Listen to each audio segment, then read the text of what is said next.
আপনারা ইতোমধ্যে অবগত রয়েছেন যে ৫ ব্যাংক একীভূতকরণ প্রক্রিয়া প্রায় শেষ এবং এই ৫টি ব্যাংক মিলে একটি বড় ইসলামী ধারার ব্যাংক গঠিত হচ্ছে, যার নাম হল ইউনাইটেড ইসলামী ব্যাংক।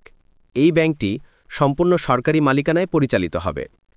বাংলাদেশের ৫ ব্যাংকের গ্রাহকদের জন্য একটি দারুণ সুখবর। এবার একীভূত ৫ ব্যাংকের গ্রাহকের টাকা ফেরত মিলবে ধাপে ধাপে। প্রথমেই টাকা পাবেন যারা এই সংক্রান্তে একটি তথ্যবহুল প্রতিবেদন প্রকাশ করে জনপ্রিয় দৈনিক জনকণ্ঠ পত্রিকা, আপনারা যেটা স্ক্রিনে দেখতে পাচ্ছেন। কোন কোন ব্যাংকগুলো মূলত ঝুঁকিতে রয়েছে জানব সে সকল ব্যাংকের নাম। গ্রাহকগণ কবে নাগাদ সম্পূর্ণ টাকা ফেরত পাবেন, কি বলা হচ্ছে মূলত এই প্রতিবেদনে, কি বলছেন সরকার আর কি বলছেন গ্রাহকগণ, এই সংক্রান্ত বিস্তারিত তথ্য জানাবো আজকের ভিডিওতে। প্রিয় ভিউয়ার্স, আসসালামু আলাইকুম। আজকের নতুন ভিডিওতে আপনাকে স্বাগত জানাচ্ছি।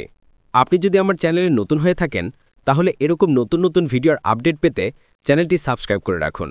ভালো লাগলে লাইক কমেন্ট করুন আর সম্পূর্ণ ধারণা পেতে পুরো ভিডিওটি না টেনে দেখুন। তাহলে শুরু করা যাক। ৫টি শরিয়া ভিত্তিক ব্যাংককে একীভূত করে একটি নতুন ইসলামিক ব্যাংক গঠনের প্রস্তাবে নীতিগত অনুমোদন দিয়েছে উপদেষ্টা পরিষদ। নতুন ব্যাংকটির জন্য সরকার ২০,০০০ কোটি টাকার আর্থিক সহায়তা দেবে। প্রধান উপদেষ্টা ড. মোহাম্মদ ইউনূসের সভাপতিত্বে অনুষ্ঠিত উপদেষ্টা পরিষদের বৈঠকে এই নীতিগত সিদ্ধান্ত নেওয়া হয়। একীভূতকরণের পর ব্যাংকগুলোর কর্মীদের চাকরির ভবিষ্যৎ নিয়ে উদ্বেগ দেখা দিলেও কর্তৃপক্ষ জানিয়েছে কোনো কর্মীকে চাকরিচ্যুত করা হবে না। একই সঙ্গে গ্রাহকদের আমানতের নিরাপত্তাও নিশ্চিত করা হয়েছে। যে ৫টি ব্যাংক একীভূত হয়ে নতুন ব্যাংক গঠিত হবে সেগুলো হল ফার্স্ট সিকিউরিটি ইসলামী ব্যাংক, গ্লোবাল ইসলামী bank, union bank, Exim bank এবং সোশ্যাল ইসলামী ব্যাংক। প্রধান উপদেষ্টার প্রেস সচিব শফিকুল আলম জানান, দুর্বল ৫টি ইসলামিক ব্যাংককে একত্র করে একটি নতুন ব্যাংক গঠনের অনুমোদন দেওয়া হয়েছে। এ লক্ষ্যে সরকার ২০,০০০ কোটি টাকা সহায়তা দেবে। তিনি আরও বলেন, কোনো কর্মীকে চাকরি থেকে বাদ দেওয়া হবে না এবং গ্রাহকদের আমানত সম্পূর্ণ সুরক্ষিত থাকবে। ব্যাংক সূত্রে জানা গেছে, নতুন ব্যাংকটি প্রাথমিকভাবে রাষ্ট্রীয় মালিকানাধীন থাকবে এবং অর্থ মন্ত্রণালয়ের অধীন অর্থ বিভাগ এর মালিক হবে। পরবর্তীতে উপযুক্ত সময়ে এটি বেসরকারি মালিকানায় হস্তান্তর করা হবে। এছাড়া বৈঠকে ব্যাংক ও বীমা খাতে আমানত সুরক্ষা আইন আধুনিকায়নের অনুমোদনও দেওয়া হয়েছে। বাংলাদেশ ব্যাংকের তথ্যানুযায়ী প্রস্তাবিত নতুন ব্যাংকের অনুমোদিত মূলধন হবে ৪০,০০০ কোটি টাকা, যার মধ্যে ৩৫,০০০ কোটি টাকা পরিশোধিত মূলধন হিসেবে প্রয়োজন হবে। এর মধ্যে ১৫,০০০ কোটি টাকা বেইল ইন প্রক্রিয়ার মাধ্যমে প্রাতিষ্ঠানিক আমানতকে মূলধনে রূপান্তর করে এবং বাকি ২০,০০০ কোটি টাকা সরকার প্রদান করবে। আমানত ফেরত দেওয়ার নিয়ম। একীভূত প্রক্রিয়ার সময় যেসব গ্রাহকের আমানত ২ লাখ টাকার কম তারা প্রথমেই টাকা ফেরত পাবেন।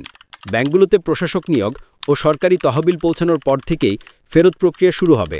এদের পুরো টাকাই একবারেই তোলা যাবে, তবে বড় অঙ্কের আমানতধারীরা ধাপে ধাপে টাকা পাবেন।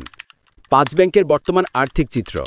গ্লোবাল ইসলামী ব্যাংক পিএলসি শেয়ার অভিহিত মূল্য ১০ টাকা, বাজার মূল্য মাত্র ১.৬০ টাকা, এনএভি ১১৭.৭২ টাকা। বাজার মূল্য ক্রমাগত কমছে, ফলে ভবিষ্যৎ সম্ভাবনা অনিশ্চিত। ইউনিয়ন ব্যাংক শেয়ার অভিহিত মূল্য ১০ টাকা, বাজার মূল্য ১.৭০ টাকা, এনএভি ২২৪.৯৭ টাকা। ঋণ শ্রেণীকরণ ও মূলধন ঘাটতির কারণে ব্যাংকটি সংকটে। এক্সিম ব্যাংক শেয়ার অভিহিত মূল্য ১০ টাকা, বাজার মূল্য ৩.৪০ টাকা, এনএভি ৭৫.৭৪ টাকা।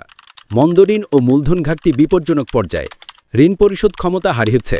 সোশ্যাল ইসলামী ব্যাংক শেয়ার অভিহিত মূল্য ১০ টাকা, বাজার মূল্য ৩.৭০ টাকা, এনএভি ২১৩.৫১ টাকা।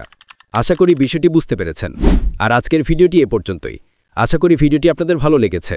ভিডিওটি ভালো লাগলে লাইক আর কমেন্ট করতে ভুলবেন না। দেখা হবে অন্য কোনো ভিডিওতে। সে পর্যন্ত সবাই ভালো থাকবেন। ধন্যবাদ।